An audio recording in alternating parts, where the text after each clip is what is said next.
ഇറാന് നീതി ഉറപ്പാക്കാൻ ഏതറ്റം വരെയും പോകുവാൻ ഞങ്ങൾ തയ്യാറാണ്.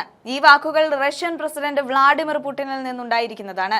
കേൾക്കുമ്പോൾ ഇറാന് മാത്രമല്ല ലോകരാജ്യങ്ങൾക്ക് തന്നെ ആശ്വാസമാകുന്നുണ്ട്. കാരണം ഇന്ന് അമേരിക്കയെ നേർക്കുനേർ നിന്ന് എതിർക്കാൻ പോകുന്ന പ്രാപ്തിയുള്ള രാജ്യമാണ് റഷ്യ. റഷ്യ ഇറാന് കവചമൊരുക്കുമ്പോൾ കടന്നാക്രമിക്കാനുള്ള നീക്കങ്ങളിൽ നിന്ന് അമേരിക്കയും ഇസ്രായേലും പിന്മാറും. ഇതിന് കൈയെറിഞ്ഞ് സഹായം ചെയ്തുകൊണ്ടിരുന്ന റഷ്യ പൊതുമധ്യത്തിൽ ഇറാനെ സംരക്ഷിക്കുമെന്ന് പ്രഖ്യാപിക്കുമ്പോൾ ഇസ്രായേലിന്റെ നെഞ്ചിടിപ്പാണ് ഏറുന്നത്.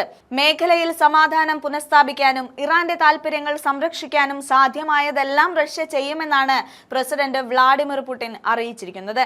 സെന്റ് പീറ്റേഴ്സ്ബർഗിൽ ഇറാൻ വിദേശകാര്യമന്ത്രി അബ്ബാസ് അരാച്ചിയുമായി നടത്തിയ കൂടിക്കാഴ്ചയിലാണ് പുടിൻ ഈ നിലപാട് വ്യക്തമാക്കിയത്. ഇറാന്റെ പുതിയ പരമോന്നത നേതാവ് ആയതുള്ള സയ്യിദ് മുജ്തബ ഖമേനിയിൽ നിന്ന് തനിക്ക് സന്ദേശം ലഭിച്ചതായും പുടിൻ വെളിപ്പെടുത്തിയിട്ടുണ്ട്. ഇറാനിയൻ ജനത പുതിയ നേതൃത്വത്തിന് കീഴിൽ നിലവിലെ പ്രതിസന്ധികളെ അതിജീവിക്കുമെന്ന പ്രത്യാശയും പുടിൻ പ്രകടിപ്പിക്കുന്നുമുണ്ട്. മേഖലയിലെ ജനങ്ങളുടെ താൽപര്യങ്ങൾക്കും സമാധാനത്തിനുമായി റഷ്യ നിലകൊള്ളുന്ന ഉറപ്പും പുടിൻ നൽകുന്നുണ്ട്. റഷ്യയുടെ അചഞ്ചലമായ പിന്തുണയ്ക്ക് അരാക്ചി നന്ദി രേഖപ്പെടുത്തിയിട്ടുമുണ്ട്. അമേരിക്കയുടെ കടന്നുകയറ്റത്തിനെതിരെ പോരാട്ടം തുടരുമെന്നും ഇരു രാജ്യങ്ങളും തമ്മിലുള്ള ബന്ധം വരും ദിവസങ്ങളിൽ കൂടുതൽ കരുത്താർജിക്കുമെന്നും അരാക്ചി പറയുന്നത് അമേരിക്കയ്ക്കുള്ള മുന്നറിയിപ്പാണെന്നും പറയാം. പാകിസ്ഥാൻ, ഒമാൻ സന്ദർശനങ്ങൾ പൂർത്തിയാക്കിയാണ് ഇറാൻ വിദേശകാര്യമന്ത്രി റഷ്യയിലെത്തിയത്. പിന്നാലെ തന്നെ വിദേശകാര്യമന്ത്രിയെ നേരിട്ട് കണ്ട പുടിൻ ശക്തമായ പിന്തുണ നൽകാമെന്നും യുദ്ധത്തിൽ സഹായിക്കാമെന്നും അറിയിക്കുന്നുണ്ട്.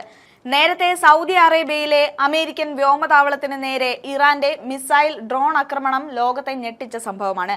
അന്ന് സൗദിയിലെ അൽ ഖർജിലുള്ള പ്രിൻസ് സുൽത്താൻ എയർബേസിനെ ലക്ഷ്യം വെച്ചുണ്ടായ ആക്രമണത്തിൽ അമേരിക്കയുടെ 3 KC-135 റിഫ്യൂവലിംഗ് വിമാനങ്ങൾ പൂർണ്ണമായും നശിച്ചിരുന്നു. കനത്ത സുരക്ഷാ വലയത്തിൽ സ്ഥിതി ചെയ്തിരുന്നു. അതും സൗദി അറേബ്യ പോലത്തെ ലോകത്തെ ഏറ്റവും സമ്പത്തുള്ള രാജ്യങ്ങളിൽ ഒന്നിൽ കയറിയാണ് ഇറാൻ അമേരിക്കയുടെ യുദ്ധവിമാനം ചാരമാക്കിയത്. ഇത് എങ്ങനെ സാധിച്ചുവെന്ന് ചിന്തിച്ച് മൂക്കത്ത് വിരൽ വെച്ച അമേരിക്ക പിന്നീട് അതിനു പിന്നിലുള്ള രഹസ്യം കണ്ടെത്തിയിരുന്നു. യുക്രൈൻ പ്രസിഡന്റ് വ്ളാഡിമിർ സെലൻസ്കിയാണ് അന്ന് അതിന് ഉത്തരം നൽകിയത്. സൗദി അറേബ്യയിലെ അമേരിക്കൻ സൈനിക താവളത്തിന് നേരെ ഇറാൻ നടത്തിയ ആക്രമണത്തിന് റഷ്യ രഹസ്യാന്വേഷണ പിന്തുണ നൽകിയെന്നാണ് സെലൻസ്കി വെളിപ്പെടുത്തിയത്. ആക്രമണത്തിന് മുന്നോടിയായി റഷ്യൻ ഉപഗ്രഹങ്ങൾ ഈ നിർണായക അമേരിക്കൻ കേന്ദ്രത്തിന്റെ ചിത്രങ്ങൾ ആവർത്തിച്ച് പകർത്തിയതായാണ് യുക്രൈൻ രഹസ്യാന്വേഷണ വിഭാഗത്തിന്റെ കണ്ടെത്തൽ. കഴിഞ്ഞ മാർച്ച് 24-നും 26-നും ഇടയിൽ മിഡിൽ ഈസ്റ്റിലെ വിവിധ US സഖ്യകക്ഷി താവളങ്ങളുടെയും സുപ്രധാന അടിസ്ഥാന സൗകര്യങ്ങളുടെയും ചിത്രങ്ങൾ റഷ്യൻ ഉപഗ്രഹങ്ങൾ ശേഖരിച്ചതായി കണ്ടെത്തിയിരുന്നു. സൗദിയിലെ പ്രിൻസ് സുൽത്താൻ എയർബേസിന് നേരെ മാർച്ച് 26-നാണ് ഇറാൻ ആക്രമണം നടത്തിയത്.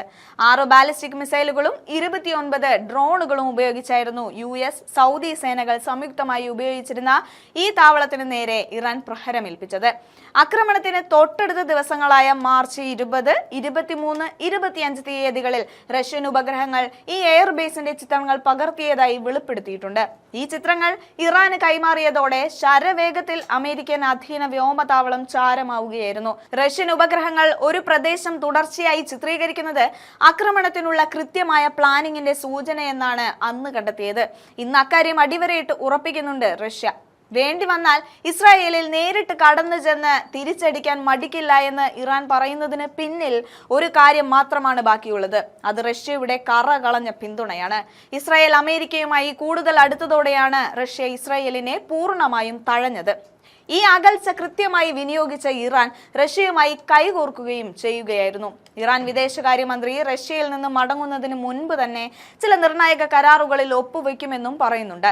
സൈനിക സഹകരണത്തിൽ ഒപ്പുവെക്കുന്നതോടെ ഇറാനെ തൊടാൻ ഇനി ഇസ്രായേൽ പേടിക്കും എന്നതാണ് പ്രതിരോധ വിദഗ്ധർ വിലയിരുത്തുന്നത്.